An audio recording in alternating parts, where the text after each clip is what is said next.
Hello good morning.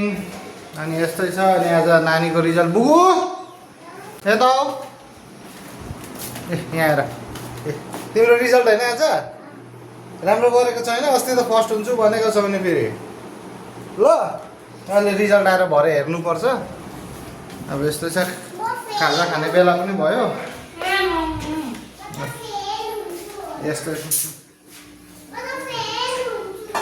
Fail हुन्छौ।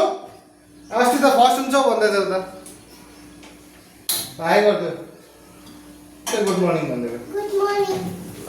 ल खाजा खाने बेला पनि भयो होइन। ल खाऊ त्यहाँबाट स्कुल जाऊ मम्मीसँग रिजल्ट लिएर आउनु नि फेरि राम्रो ल।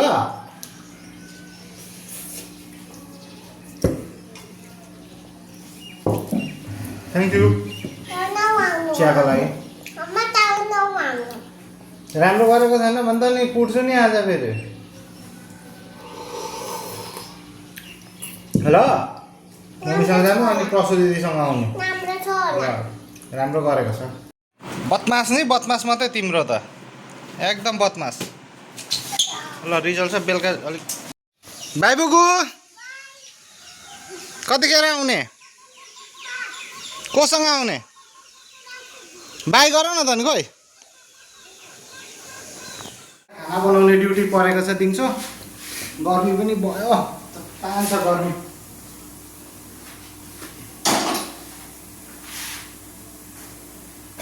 खेलेको तिमीहरू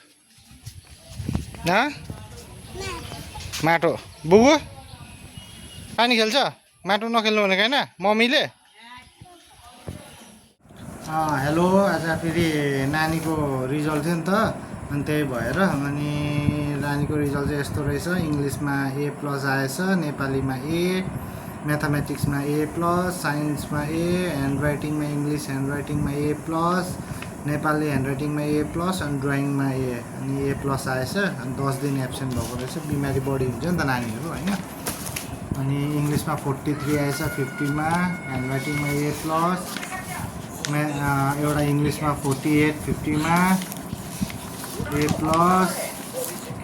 अनि अर्को इङ्ग्लिसमा 45.50, इङ्ग्लिसमा 49.50 अनि उयसमा के पो नेपालीमा 47.5। नानी चाहिँ इभिनिङमा यस्तो हुन्छ अनि ऊ चाहिँ किताब हेर्दैछ भोलि पढाउनुको लागि। ऊ त फेरि खानु र उयो चाहिँ एकदम यस्तै हुन्छ। ठिकै छ यो बेलुका इभिनिङको यस्तै छ हाम्रो। बुगु खै हाई गरिदेऊ। ल खाना खाने बेला भयो अब राति हो नि त। इभिनिङ 8 साढे 8 हुन आँटिसक्यो। अलिकति छ बिहानको चिकन होला यो अघि चिकन बनाएको यस्तै छ। यस्तो खाना खाने हो। खै हाई गर्दा ल यता हेर। मेरो दिनको अपडेटहरू यति नै हो। यस्तै छ। अनि गुड नाइट सबैलाई। बुगु गुड नाइट। यहाँ हेर यता हेर मम्मी गुड नाइट। यतिकै छ यस्तै छ।